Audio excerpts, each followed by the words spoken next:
Kamay sa cloud.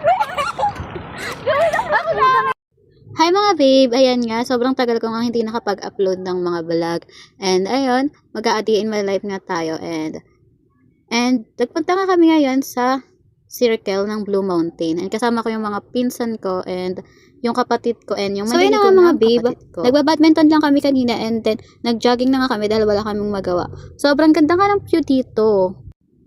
Marami nga ditong mga puno-puno. At ayun nga yung maganda dito dahil nagkakaroon ka ng peace of mind and nakaka-refresh. Ayan. Ito nga yung tipong gagalaan ko lagi kasi napaka-green ng paligid.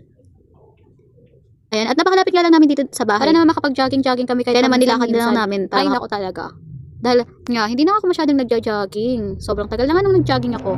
Kaya naman, gusto ko nga maging regular na mag-jogging dito.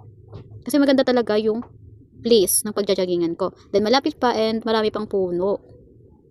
Ayan. Kung overthinker ka nga, makapag-overthink ka dito. Umaga pa lang, nag-overthink ka na. Malala.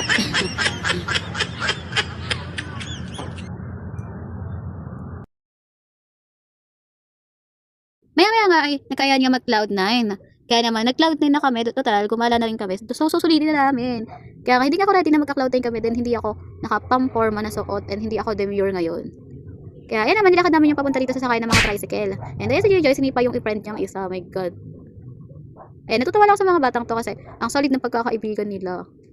Aww. Yung mga batang nga tong tumakas lang sila sa bahay nila. Kaya naman, makapagalitan ako ng mga nanay nila kasi ako yung pinakamatanda dito.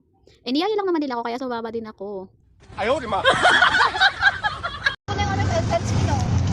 Ay, sabi ko may ginagigit. Uy, iba naman. Ayun guys, pumunta kami sa Blue Mountain. Biglaan lang yung gala namin. Then, ito lang din yung sulit. Ay, pera ko dyan. Bigay mo na nga.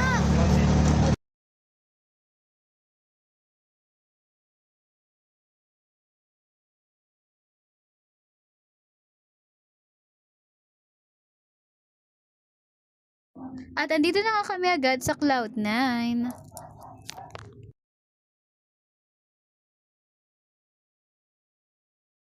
At nang nakabili na kami ng ticket, yan, sobrang haggard ko na nga, wala pa nga. At grabe mga bari ko, kinakabahan ako na para bang hindi ko to first time umakyat ng Cloud9 ulit sa tulay nilang mahaba.